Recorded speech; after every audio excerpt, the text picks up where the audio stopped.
would actually be Anna since that is. Oh yeah, Anna's gonna send in the drone? Yeah, because she has one.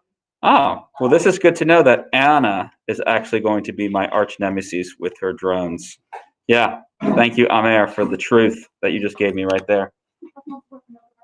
Oh, well, that stinks. I had a pencil sharpener, and then I gave it to a 5th grader, and now it's gone.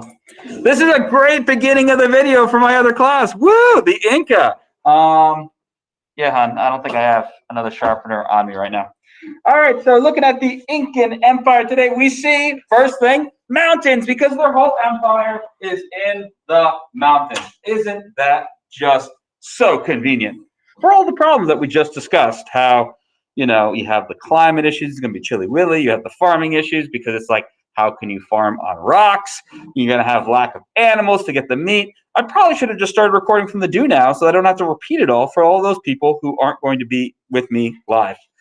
I was smiling about that, thinking, yes, dum-dum, you should have done that. I can't believe you'd be so mean to your teacher. That's very rude. You wouldn't have believed the crazy thing Emmeline was doing. She's like doing cartwheels and flips, wearing a clown suit. It was great. And you'll never know if that was true or not because you weren't there for it. Great. Spoiler. It was Isha.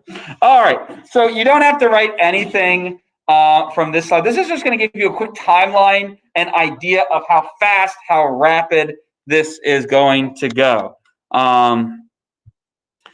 If you are not in the meet, you can close it there. Thanks. And I'm skeptical. I'm trusting you right now. All right. So we see 1438. We're going to have Cusco being created as the capital of our Inca. So this is going to kind of be the very beginning of our Incan Empire. But it's going to be pretty small at this point. We're going to see between the years 1400 and 1500 AD, of course, this is going to be. We're going to have leaders like Pachacuti, which is a pretty great name when you think about it. I mean, when you have got cutie in your name. I hope he was handsome, because if he was ugly, this just would not work out very well. He is going to wind up creating a humongous empire through the Andes Mountains. I mean, 12 million people we think his empire is going to consist of. And this is all through the mountains. I mean, he had to be a cutie to get that many people to follow him, right? Oh, boy. Now, 1525, we see things aren't going well for our Inca. And we're going to notice some similarities here that we had with our Aztecs as well. We're going to have civil war and plague. I wonder how plague came. Spoiler, it's Europeans coming because, you know, germs. All right, so we're going to see the Inca are going to be in a rough spot about the same time. Well, not the same time, in the same relation to how the Aztecs will be in a rough spot when we're going to have Europeans coming. Because look at this. 1532, the Spanish make it to Peru. 1535, the Incan Empire is gone. So we see how rapid these events are. We're going to see this empire be created very quickly. It's going to be humongous, just like how the Aztec Empire created very quickly, humongous. And then Spanish arrive. It's gone. All right. Simon has a question or comment. Yes, Simon. I wonder how the Spanish always find these empires so fast. Like as soon as they're made, they're found, and then they get destroyed by plagues. Unlucky. So Simon says he wonders how these empires are found so fast by the Spanish, and it's just kind of they're exploring the New World. You know, Christopher Columbus sails the ocean blue, 1492. You know, everyone's like, I want to be rich and famous. So they go over to the New World. And of course, since there were people there, you know, it's New World to Europeans. It's like just the world to the people who were living there. And yeah, unfortunate series of events, which we're going to talk kind of a lot about at the back half of the week. All right, so some background information. So the Inca, it's going to start as a small tribe. And you want to remember, when we're writing these things down, you want to shorten and get the gist of it. Because you don't want to write all of these words, because that would take like a million years and your hand would hurt. And as fun as that is to torture you, I'd rather keep moving on. So, you know, people are going to go back and watch these videos like in the future, be like, wow, you had like a mad, evil person like teaching you. And they don't realize that almost all of it is just kidding. Almost. All right, so we're going to see this humongous empire along the Pacific coast of South America. and their language was Quechua. Quechua is actually still spoken today. A lot of people think of, when they think of South America, they think, oh, everyone speaks Spanish unless you're in Brazil and you speak Portuguese, and then French Guiana French. No, there's actually lots of languages spoken. Now, the predominant languages are going to be those that I just mentioned, but Quechua is still spoken today by many people. I had a student, Brandon, who now is, gosh, he's like in his 20s. That's crazy. He was a good guy. He was so excited when I talked about the Inca. He was like, oh yeah, they spoke Quechua. He's like, Mr. Kenny, my family speaks Quechua. It was so cool. And I tried to get him to teach me some Quechua, but I failed. But yeah, still a language spoken today. So you need to know from this slide, the Incas started as a small tribe, rapidly created an empire along the Pacific coast of South America and the Andes Mountains. And they spoke Quechua.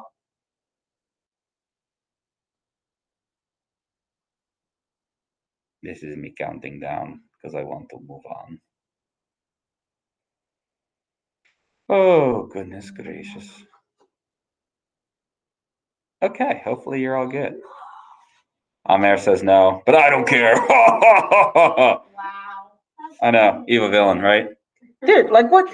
Small tribe, conquer the Pacific coast, big Quechua. What more do you need, man? Q, oh gosh, golly, you guys. Quecha, okay?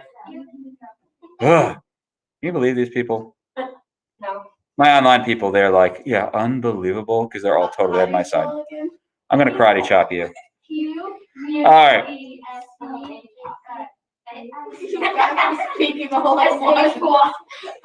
So someone just asked, how do you spell it again? And then the response from the people in class was comically wrong. So they are polytheistic. Now, their main god is going to be Inti, which is going to be their sun god. In fact, you know, you might be saying Inca, Inti. Yeah. So they consider themselves children of the sun. Children of the sun. And they would do typical kinds of things that polytheistic faiths would be. They would offer food, clothing, and drink offerings to the gods. They would go and believe they could use divination, which would be a way of telling the future. They would sacrifice animals, and occasionally would sacrifice a human being. Typically, the chosen sacrifices would be young royal girls. So they thought that would be, yeah, shocking, right? They thought that would be like one of their most valuable things, once again, that they could go give up. And these girls were basically like trained for, like, if there was like a dire situation and they needed a human sacrifice, it's like that was what their life purpose was. So that's, you know, great. You know, some people want to be doctors when they grow up. Some people want to be, you know, human sacrifices to save their people from the gods. Yeah. You can be whatever you want to be. Right here, this beautiful picture is actually of Machu Picchu, which is going to be a religious site. Fun fact, Machu Picchu actually kind of was like lost to history until the like 1918 or 20-ish, or something around then, when they discovered it and found it again. Yes, my dear. My dad got to go to Machu Picchu. Oh, your dad is so lucky. Sounds like such a cool guy. All right, so Inca, polytheistic, main god is Inti, standard kind of offerings, occasional human sacrifice. Oh, that's so cool, Jacob. Man, lucky. I want to go there one day. That's one of the places I really want to go, despite my fear of heights. All right. Press the wrong button. Okay. So here we just see this is one of the child sacrifices. So what's really cool is that without doing it on purpose, they actually turned into mummies because of the dry air. Yeah, but look at that full head of hair. I mean, you can see the facial expressions, just wow. But yeah, yeah. And yeah, these people were just kind of like there in the ground. That person didn't get preserved as well. Oh, yeah, probably should have told you to cover your eyes there. Sorry. Anyways. Iris, who is in the next class, retroactively cover your eyes here. No, it's just in a lot of dirt. All right, so now we get to Manco Capac. Now we're going to see, even though the Inca Empire is really going to start forming in the 1400s, they trace their lineage much earlier than that. So the ruling line starts with this man, Manco Capac.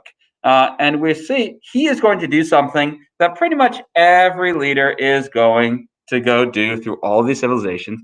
He's going to say, you should follow me because my dad is the sun god. So I'm the son of a god. I'm the Sapa Inca, which translated is son of the sun, like sun up there, real hot, bright thing. Yeah. So you got to listen to him because God here, that's how it always goes. Sarah has a question. Yes, Sarah, darling. Why does the sun have a face? Why did the sun have a kid named Manco Capac? It's just how it goes. She asked, why does the sun have a face? I think it's just kind of showing his divine lineage and all that good stuff. It probably is not the actual sun, mostly because of size in comparison to a human being and the fact that, like, he'd be touching it. And I'm pretty sure touching the sun would not end well for you. Yes, Campbell, dear. Who is the sun's wife? Campbell just asked, who is the sun's wife? And I would say, does mythology always have to have all of the answers? No. It would be Manco's mom. There you go. All right. So, and he was a warrior. He was a leader. And of course, when you go and say that you are a god, you're also the religious leader. I mean, we see this in all of these civilizations. When we talked about the Egyptians, when we had our, pretty much everywhere. Where is the sun is the mom. What is the sun is the the syntax there is confusing me, but I think we've covered it where it was. Yeah. Now, one of the things too is, so Manco Capac, he's like, well, since I'm a god, I have absolute power, so do everything I say when I say it. And we're going to find that later on. We're going to see exactly how much power the Sapa Inca had, and you are going to be astounded. I don't want to spoil it, but let's just say, like, when I say absolute power, I'm not leaving anything out there. It's going to be great, guys. I mean, unless you're one of the people living under it, then you probably won't be so thrilled. Now, we get to Pakakudi, who we mentioned before. Pakakudi! And he's going to go, of course, take the throne by taking out his brother, Urkan. And like I said, we consider him the founder of the empire. Once again, military leader and religious leader.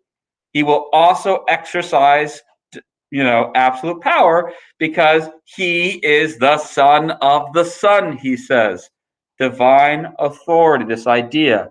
And let's face it, I mean, Pakakudi, pretty cute. Right, Ish? No. She shakes her head yes, by the way, for those of you in person. Yeah, no, I know. With a name like Pakakudi and a face like that, you girls are probably going to have posters on your wall. Practice your smooches. Aya's facial expression is perfect at this moment. I love it. I wish you guys could see it, but it would mess up the whole, videoing this whole thing business. But yeah. What I don't understand is it looks like he has half a mustache. I mean, I don't know. Maybe it's just the shadow, with the artist or something like that. But I mean, I'm not gonna lie. When I shave in the morning and I have a beard or mustache, sometimes I try it out. But you don't walk out of the bathroom that way, guys. All right, the beautiful long hair. I mean, and those earrings. Yes, those are earrings. I love the hat too. Yeah, it's a great hat. I mean, not as good as the hats we saw with the Ottoman and Safavid and Mughal empires, but it's still a respectable hat. Oh yeah, you gotta have feathers. You gotta have feathers. And that nose. Yep. So, and once again, you'll notice. So, one of the interesting things is we're going to see that these rulers, they all have metal things, but their technology is going to be Stone Age. Anyways, that's what we're going to leave our notes for the day. So thank you all for your attention and diligence and awesomeness. I'm stopping the recording now. Do we have any questions or comments